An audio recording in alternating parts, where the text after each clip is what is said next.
Hello friends, இன்றைக்கி ஆட்டுக்கால் பாயா பாய் வீட்டு ஸ்டைலில் சூப்பராக இன்றைக்கி எப்படி செய்கிறதுன்னு பார்க்க போகிறோம். இது ரொம்ப நல்லாயிருக்கும். ஃபஸ்ட்டு இது எப்படி பண்ணுறதுன்னு பார்த்துடலாமா? சாப்பிட்றதுக்கு முன்னாடி ஃபஸ்ட்டு ஆட்டுக்கால் நல்லா கழுவி வாஷ் பண்ணி வச்சுக்கோங்க. வாஷ் பண்ணதுக்கப்புறம் 2 டீஸ்பூன் மஞ்சள் தூள் போட்டு நல்லா பெரட்டிட்டு அதில் ஒரு ஹாட் வாட்டர் சுடு தண்ணி கொஞ்சம் போட்டு ஒரு 10 மினிட்ஸ் ஊற வச்சுருங்க. அப்போ தான் ஏதாச்சும் அந்த முடி ஏதாவது இருந்ததுனா கூட அது எல்லாமே வெளில வந்துடும். மஞ்சத்தூளில் வாஷ் பண்ணுறது உங்களுக்கு அந்த கவுச்சி வாசனை எதுவும் எடுக்காது.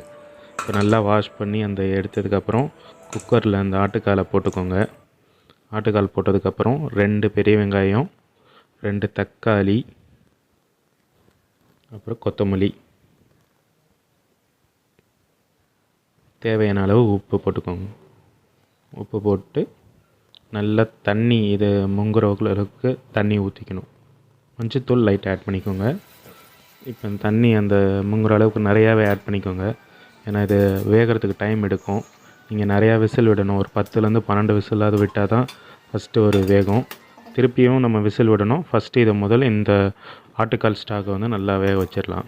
இப்போ இதுக்கு இந்த பாயா பேஸ்ட் பண்ணுறதுக்கு ஒரு அரை மூடி தேங்காய், 10 பாதாம், 10 முந்திரி ஊற வச்சது, அதுக்கப்புறம் 1 டீஸ்பூன் சோம்பு, 1 டீஸ்பூன் சீரகம், 1 டீஸ்பூன் மிளகு, ஊற வச்ச கசகசா, அதுக்கப்புறம் காரத்துக்கு ஒரு 5லேருந்து 6 பச்சை மிளகா போட்டுக்கோங்க.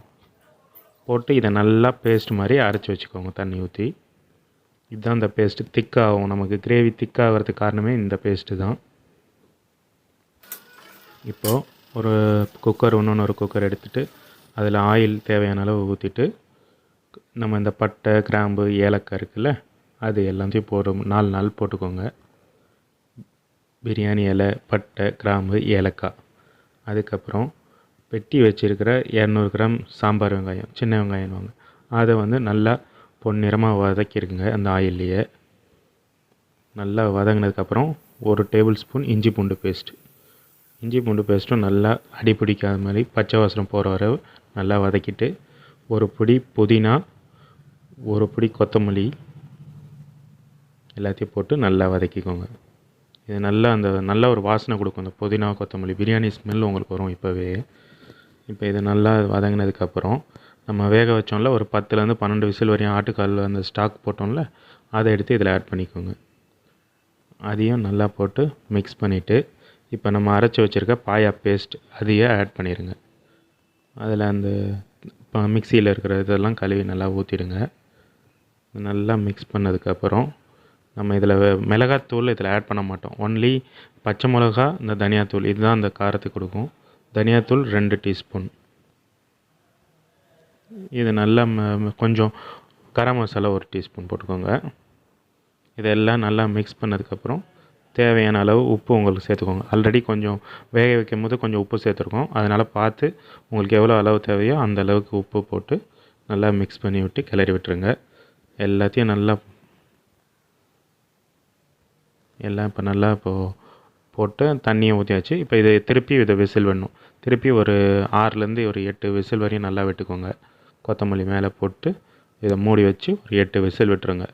இது நல்லா வெந்தால் தான் உங்களுக்கு நல்லாயிருக்கும். இல்லாட்டா அந்த ஃப்ளஷ்ஷு உங்களுக்கு தனியாக வராது, அப்படியே வேகாமல் இருக்கும். நல்லா வெந்துருச்சுன்னா தான் ஆட்டுக்கால் பாயா அந்த ஸ்டாக்லாம் இறங்கி உங்களுக்கு நல்ல வாசனை கொடுக்கும். இப்போ ஒரு 10 விசில் ஆகிடுச்சு. இப்போ இது திறந்து பாருங்கள். Wow, super smell. அப்படியே ஆட்டுக்கால் பாயா மூக்கை தொலைச்சிக்கிட்டு போகுது. இது இப்போவே அப்படியே சாப்பிடணும் போல் இருக்குது. இது கூட கொஞ்சம் பெப்பர் தூள் நம்ம ஆட் பண்ணிக்கணும்.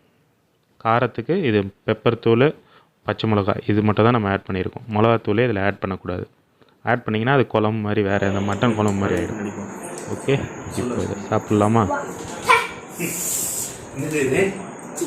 சிக்கன் இல்லைடா, ஆட்டுக்கால் பாயா. ஆட்டுக்கால் பாயா பிடிக்குமா? ஆட்டுக்கால் பாயாவும் இட்லியும் இன்றைக்கி சாப்பிட போகிறோம். அப்படியே கிட்ட வாங்க. நல்லா இந்த ஆட்டுக்கால் பாயா வந்து இடியப்பம், இட்லி, ஆப்பம் இது எல்லாத்துக்குமே நல்லாயிருக்கும். இதுதான் ஆட்டுக்கால் பாயா.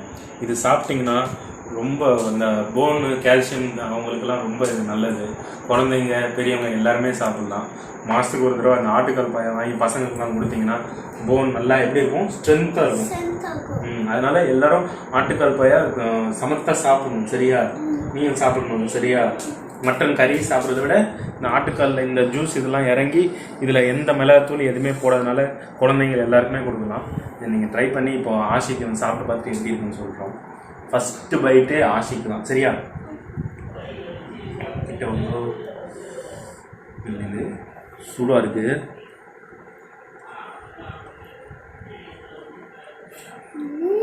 சாப்பிட்டு சொல்லு, ரொம்ப ஆக்டிங்ன்றவாங்க. சாப்பிட்டு முடிச்சுட்டு ஒழுங்கா சொல்லு.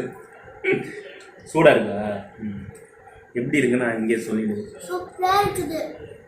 பசங்க எல்லாரும் நீங்களும் சாப்பிடுங்க, ட்ரை பண்ணுங்க, சூப்பராக இருக்கும். இது ஒன்று கிடைக்கிறியா?